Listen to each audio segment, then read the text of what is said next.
everyone. It's me, Elna Kane. I'm a freelance writer, and I'm here today to do the 5 freelance writing tips. Please let me know if you're here and so I can hear you, all right? I'm just going to loosen my headphones just a little bit so I can hear myself. All right. So please let me know, give me a thumbs up if you can hear me right now. All right. I'm very excited to help you out how to be a more successful freelance writer. I'll tell you a little bit about who I am in case you don't know much about me. All right. So before I get into that, just like I said, let me know if you can hear me. I'd appreciate that really much. All right. I'm also going to look down because I have my notes here and I have my laptop over there. So I'll just be checking out to see if I'm actually live in my Facebook page. So excuse me if it's a little bit slow getting going, but I don't want to waste your time. For 5 days, for the next 5 days, I'm going to be sharing some tips that I've learned along the way to help you become a more profitable and successful freelance writer. So if you're struggling right now trying to get recurring gigs, get more money for your projects, or landing more clients, hopefully these tips can help you along the way. And just to let you know that I do have a brand new guide that I just created especially for this 5 tips Facebook live streaming thing that I'm doing.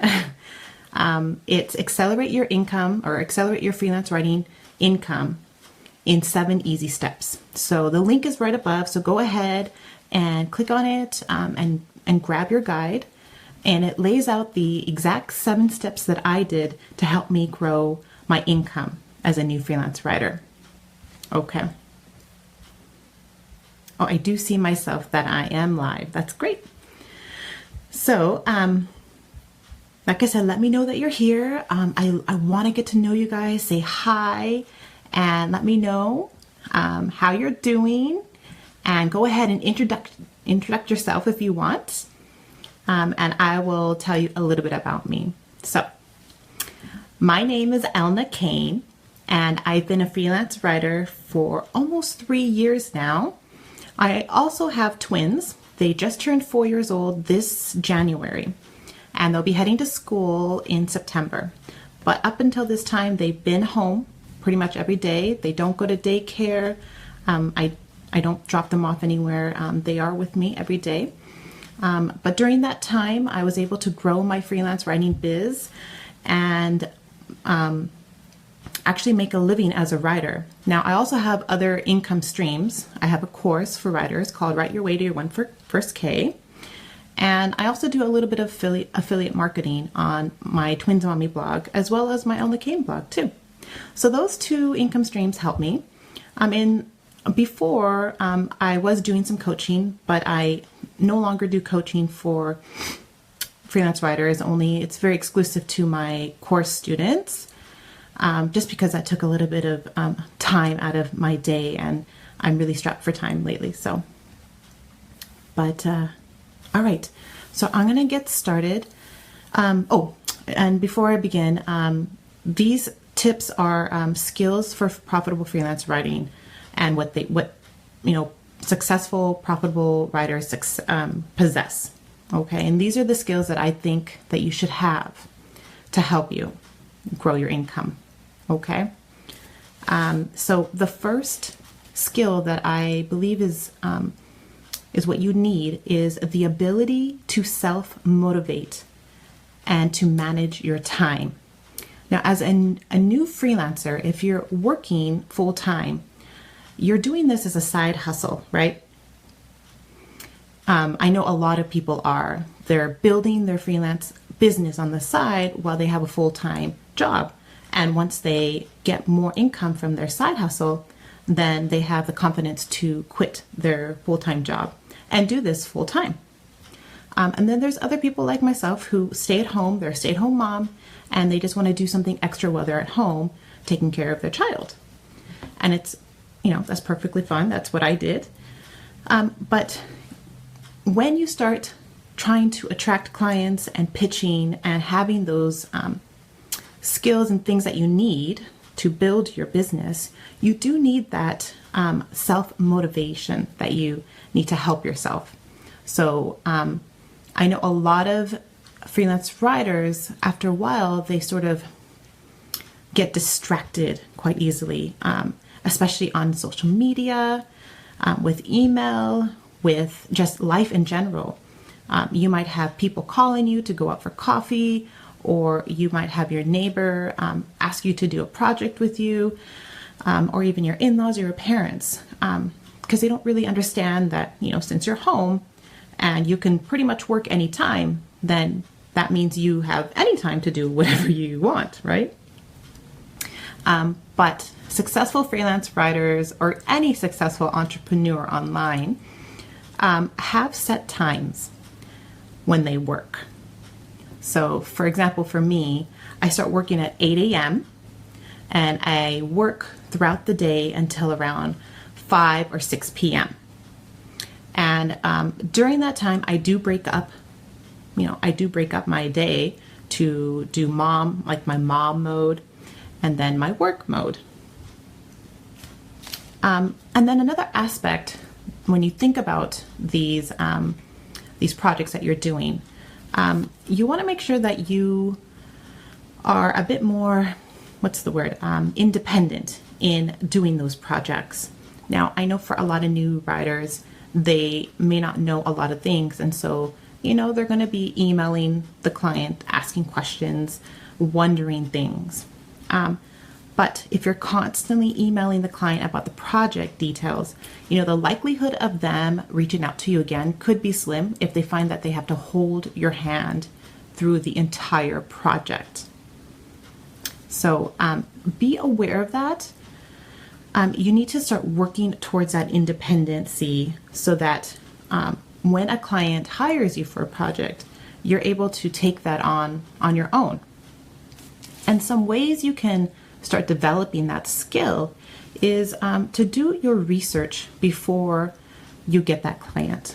So if you're pitching to job boards or on social media or whatnot, start researching those prospects. Start researching the business.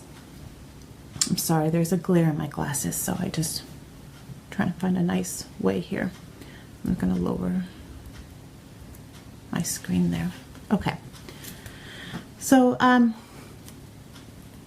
for example, one of my clients does sort of landing pages, right? That's their business. So I write for them. And so I intuitively know not to include other businesses that do landing pages in my posts, because that's their competition, right? So it's those little things that you need to develop when you're writing for brands and other businesses, not to include links to their competition or not to mention them. And if you're unsure about the project's requirements, then go ahead and go ahead and email the client and ask those questions. Try to do that in the beginning before you really start on the project. Thanks for the thumbs up.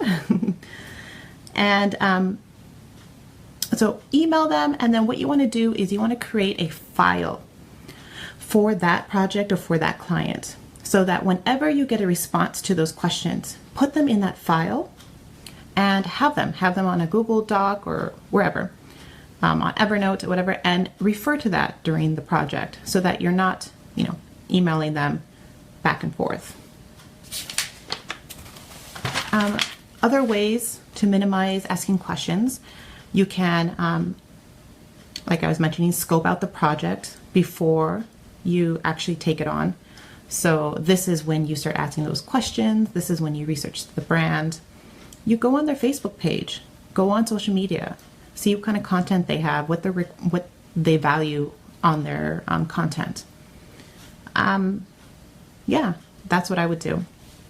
So I was saying that this skill is very important to maintaining a successful business, setting those deadlines for yourself. What I like to do is I set a soft deadline, and then I have my hard deadline. So the soft deadline is the deadline that I set for myself, and I try to beat that deadline. And that deadline is usually 2 to 3 days before the client's deadline or the hard deadline. And I try to do that as much as possible. Now, there are times when I can't, and I am very close to the deadline, the hard deadline. But I make it a requirement when I take on projects that I can fulfill that within my own time frame. All right. Now, if anyone has any questions during this time, go ahead and ask them. Let me know.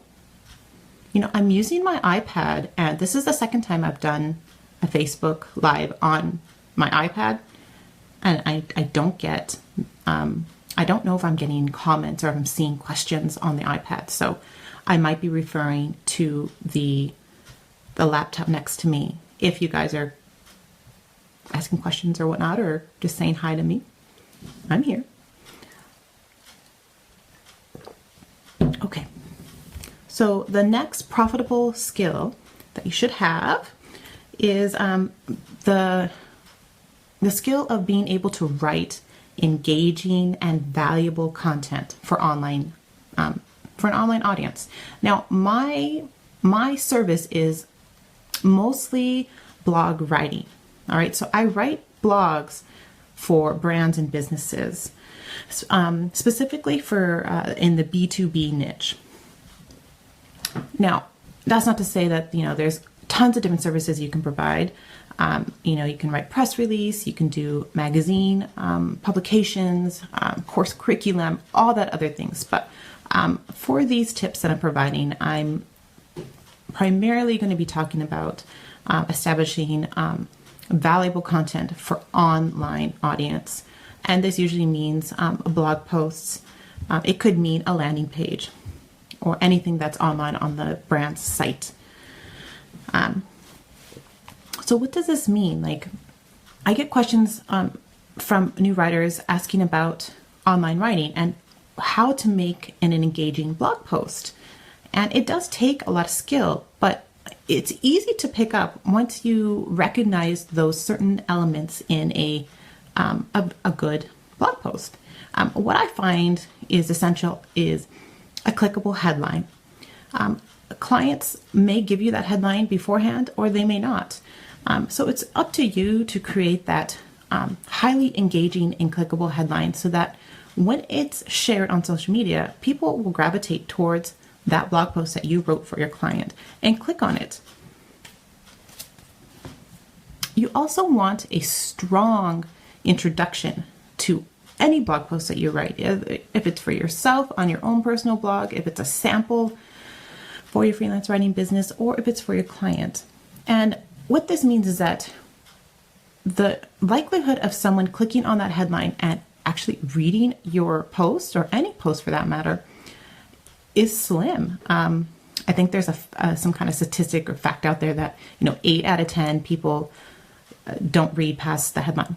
So it's your job, especially since you're a freelance writer, to hook them right away on your blog post. And some effective elements that you can do is one of the things that I like to do is create a story in the beginning. So getting in the head of the person reading the blog post. So when you start writing for that one person and creating a story around it, that usually gets people interested and curious to keep reading the next sentence and the next sentence. You also want to make sure that your blog post has a breathable and a lot of white space around it. Online reading is a lot different than opening up a book or reading the newspaper. So you'll find that online reading needs a lot of space in between sentences, just to make it easier to scan and easier to read. And the easiest thing you can do is create subheadings to break up your blog post and to get the reader to know what they're reading, basically. If they're scanners, then they're just going to look at the subheadings and seeing what's interesting for them and stop and read that section. You can also use bullet lists or numbered lists, again, as a way to further break up your post.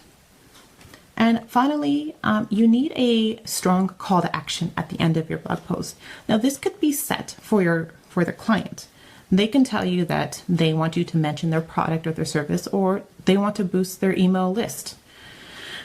So get to know what that call to action is. If nothing is given to you, then you obviously want to engage the audience. And what I mostly do is I ask a question and give an action to the audience. So anything like, over to you.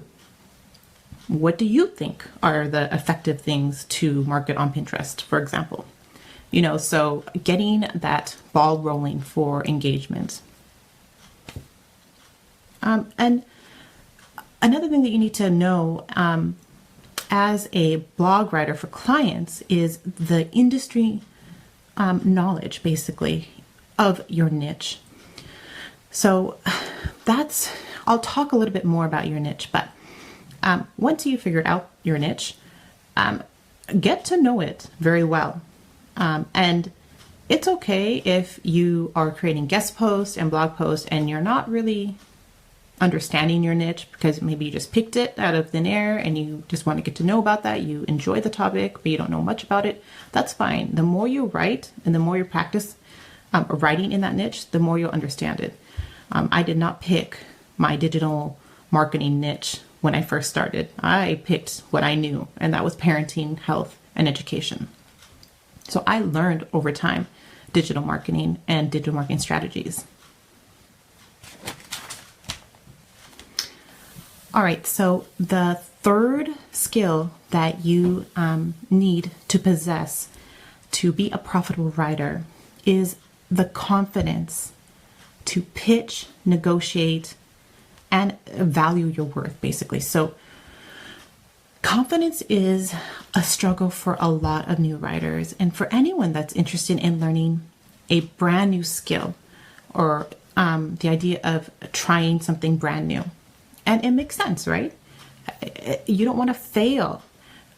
You feel like you're struggling so much, so there's no way you can make this work, right? So I totally get you. I mean, that's what happened to me early on.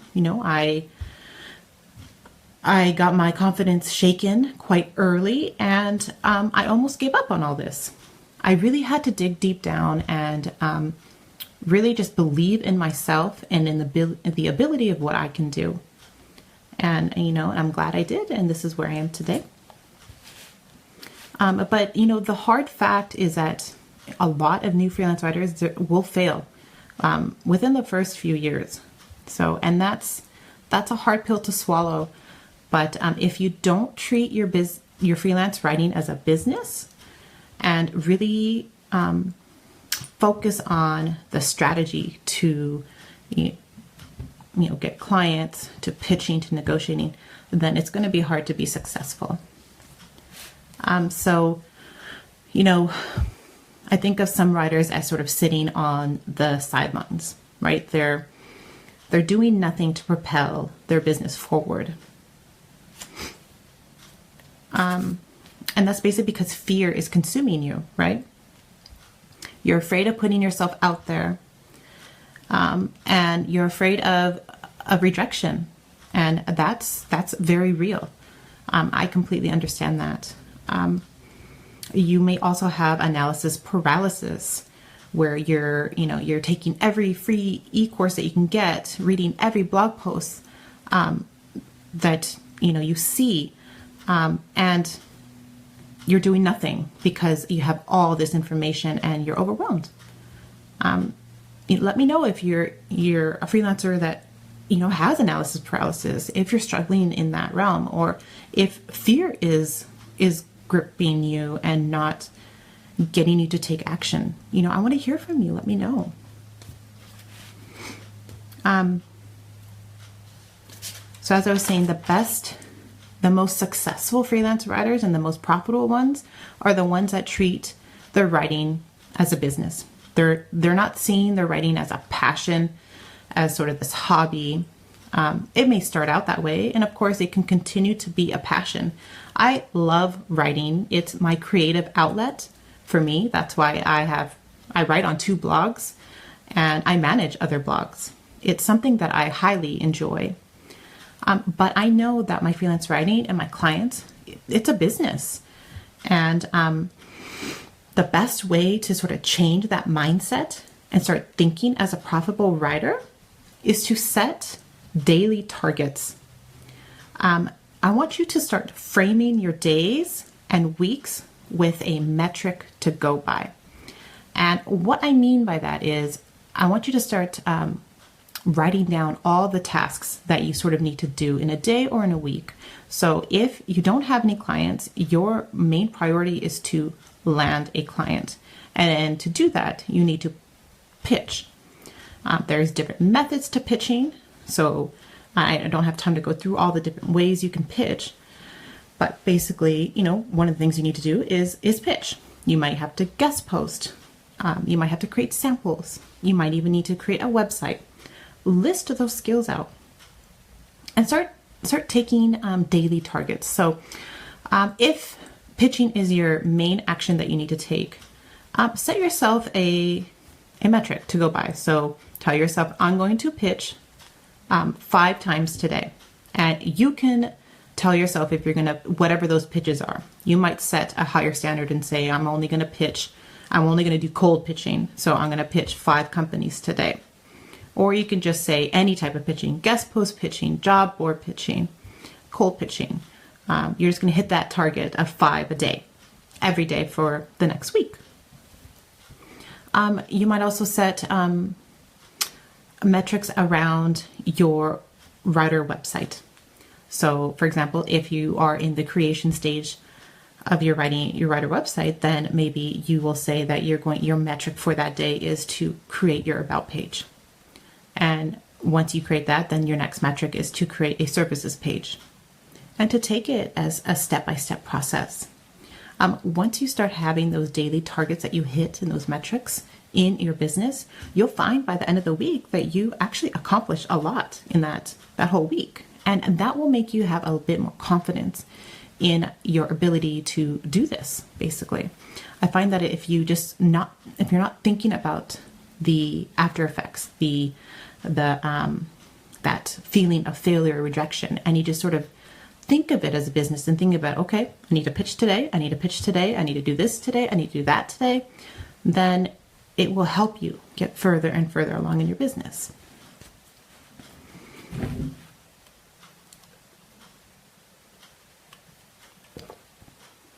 Okay. Now, the final thing that a lot of profitable and successful freelance writers have is a niche. This is a struggle for a lot of people, and I completely understand that. That's why I always suggest in my Write to 1K course to pick at least 3 niches to start off. If you're brand new to this, you might have a lot of knowledge and passion to write about a lot of different topics. So, your homework is to find and to selectively pick at least 3 niches that you feel are marketable online. Not every niche is marketable online, but a lot of them are.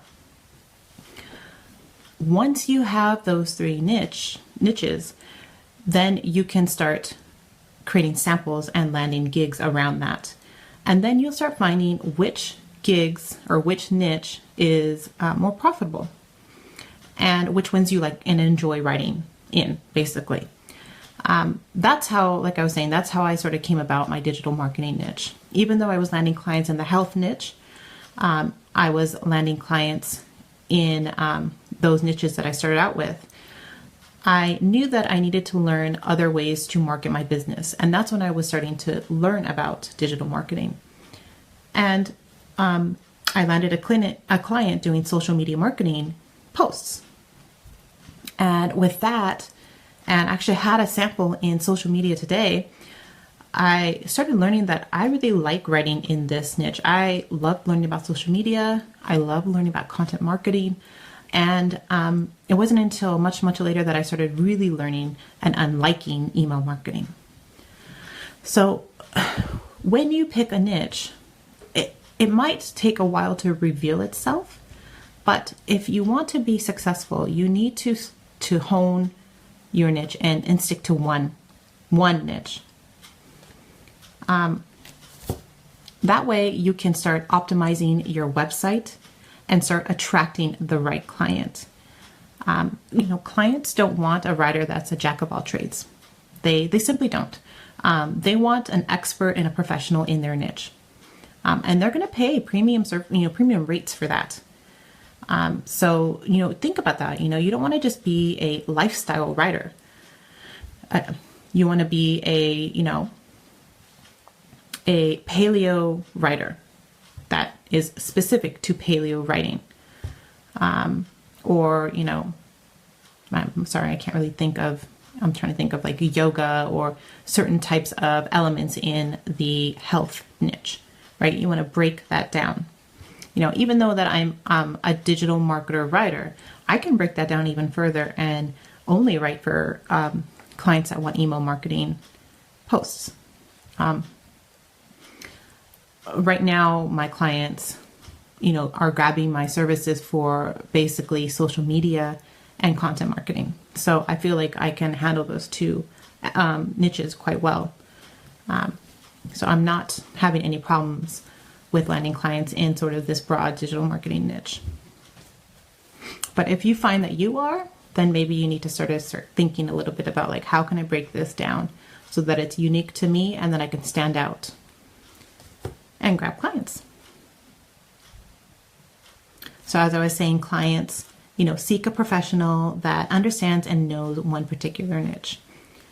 And the more niche down you are, the higher you can have your rates, basically. So like I was saying, if you go ahead and grab that guide, the link is right above, it'll show you the steps that I took so that I can get down or I can move up from what I was making, I think around $50 a post, to making up to $600 a post. There's a specific steps that I did. Oh, hey, Eden. Thanks for commenting. So yeah, those are the 4 tips. All right. So as I was saying, the ability to self-motivate yourself, manage your time. Number 2 is write engaging and valuable content. Really work on that. And you can really work on that by guest posting and creating your samples. The third one is having that confidence. That's something that you just have to sort of break through. And the easiest way, as I was mentioning, was to create those sort of daily targets and focus on the numbers. And finally, you want to pick one niche. And those are my 4 tips for today. So I'll be on tomorrow, probably around the same time. This is when it's quiet in my house. The twins are sleeping, and I can really get focused on talking to you guys. So if anyone has any questions, let me know. But other than that, I hope you have a great evening. And I'm so happy that you were here. And yeah, I'm excited. I'm excited for tomorrow's topic and the next couple of days. All right. Talk to you later. Bye.